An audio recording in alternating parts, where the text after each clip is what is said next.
Hey everybody, DIY Coach Al here. Excuse me. It is actually Thursday morning. I think this video may not come out until Saturday. Yesterday I went ahead and cut the grass. I went ahead and put some nitro down because, as I said, I wanted to stimulate the growth in order to get this glyphosate into it. As I said in the video from Thursday, which I shot on Wednesday, that in order for the glyphosate to be at its most effective quality, you have to make sure that your grass is actually growing, because it's going to be a foliar uptake to go into that blade down to the root. So today, because tomorrow's my anniversary, and I don't want to do anything on my anniversary other than anniversary with my wife. So I'm going to go ahead this morning. It's already hot. The last few days have just been wonderful. It is out here. Got to keep the old dome protected from this heat. So I'm going to go ahead and start this Reno with the very first thing. As I told you in the video the other day, we're going to glyphosate this. Now, in the video the other day, I said I was going to be using the Roundup. It just didn't get here in time, and I went down to Ace Hardware. So what I'm going to be using today is this Killzall. Now, both of them have glyphosate as the active ingredient. And like I said, make sure you get the one that has at least 41% glyphosate.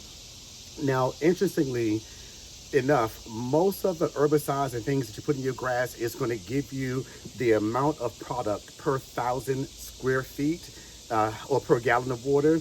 This one actually gives you the amount per 300 square feet. I don't know why glyphosate is different that way. So what we need to do is at 2.5 ounces is what this calls for. I'm going to go at a high rate. I'm going to go at 400. So instead of doing, go at 4 ounces per 1,000 square feet. I'm sorry, we have those spotted lanternflies up here. So what I'm actually going to do is go at a higher rate at 4 ounces per 300 square feet.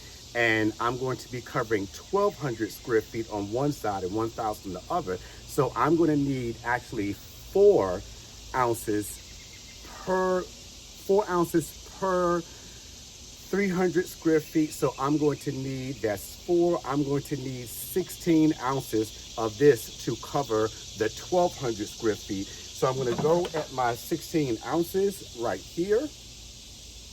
Where are we? Okay, there we go. 16, boom, right there. Now that's actually a higher rate. You don't have to go at that rate. The reason I'm going at this higher rate is because that grass has been established for a while. And guys, always make sure you're using your gloves, your eye protection, and things like that, because you don't want to get this product on you. But once again, as I said, I am using having an issue with my camera. I think it may be overheating, so forgive me if this cuts off. But I'm going to also, as I said before, I'm going to be using this blue marker. I'm putting a generous amount in there. And I'm going to also be using this non-ionic surfactant. It calls for a teaspoon per gallon. So I'm just going to eyeball it and put maybe a little more in there. So I've already put some of the water into my backpack sprayer here. And I'm also using my regular backpack sprayer because it is so much water. I'm just going to have to make sure I do a thorough cleaning. So I'm getting ready to mix this up, and I am going to go out there and I'm going to hit the yard. I'm going to take you guys along with me to do this first part. So let's just get this all mixed up. Now, what I like to do, actually I should have put that surfactant in last because it does bubble up, but no harm, no foul. So I'm going to get this right over here. And what I'm going to do is use my paint mixer to make sure we get this all mixed up.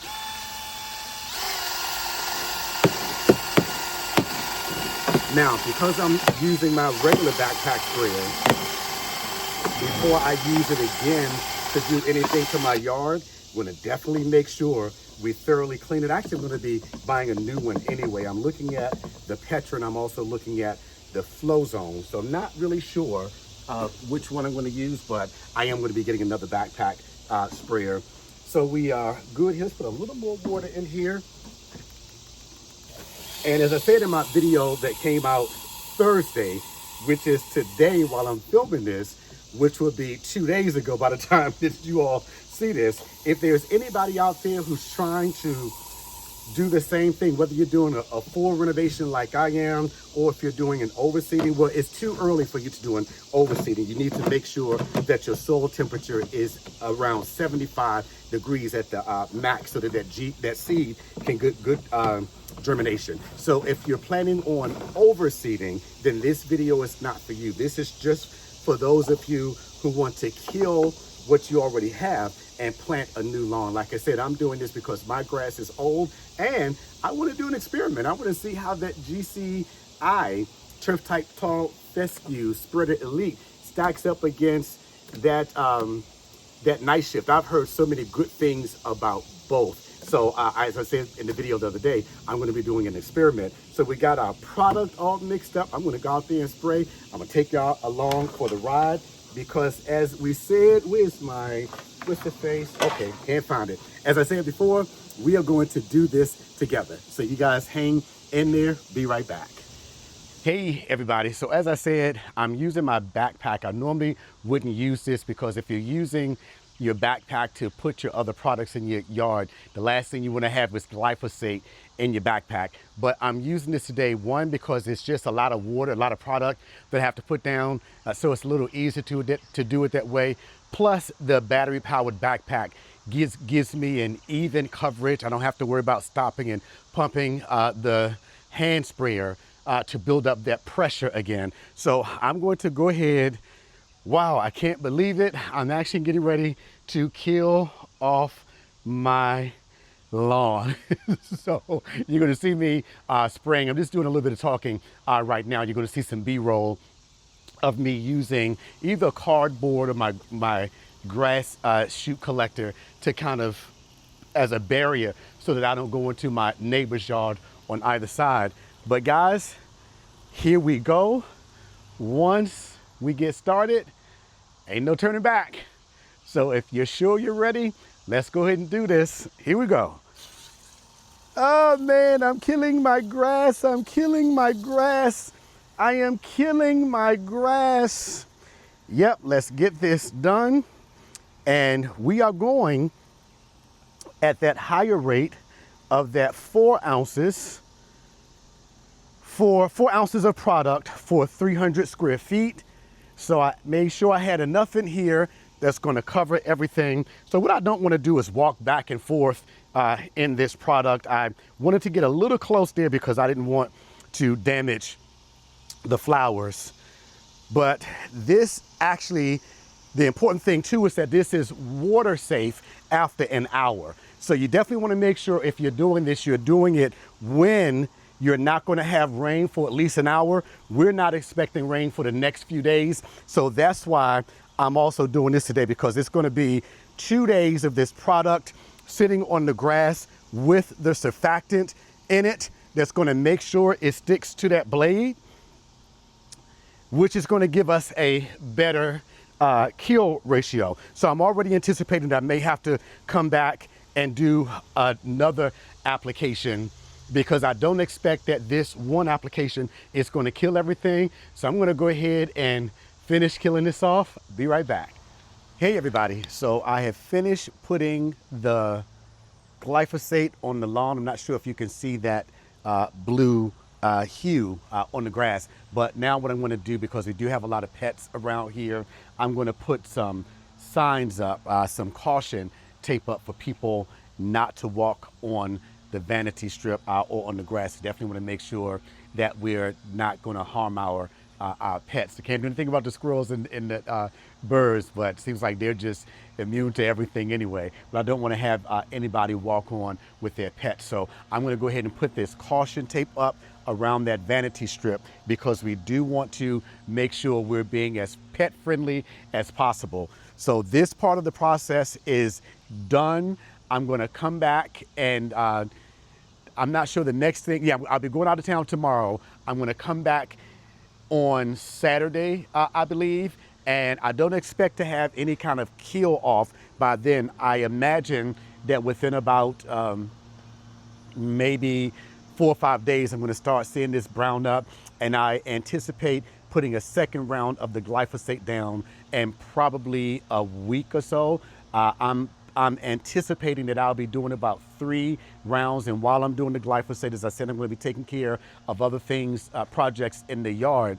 Somebody asked a question. I'll respond to it in the chat. But how soon can you seed after you do the glyphosate? Now, that's an interesting question. I was actually told by a professional online that glyphosate kills the blade and not the seed. And some people, it may be the turf mechanic who may have said what I'm getting ready to say. I could be mistaken. Please forgive me if I'm wrong. But somebody even said that they have done seeding right after they've done the glyphosate because the glyphosate does not impact the grass seed. When I did this area of the yard over here this spring, I did my pre-germinated seed. I did everything. And I seeded it about 3 or 4 days after I did the glyphosate, and none of that seed took. I had to actually do a second round. So I looked on the site. I forget who makes Roundup. I believe, please don't quote me on this, I believe it's about 10 to 14 days, but to be on the safe side, that's why I'm doing this early. I'm going to give this at least 3 weeks and also make sure that your temperature is at no higher than 75 degrees so that you can get that good germination. Germination takes place usually between that 50 degree to 75 degree range. It also depends on the type of seed that you use. And the perennial rye is going to germinate and grow a lot faster than, say, the Kentucky bluegrass, with that turf type tall fescue being right in the middle. And that is for us cool season grass folk. Okay, so I'm just going to put this caution sign up, and I will see you guys in the next video.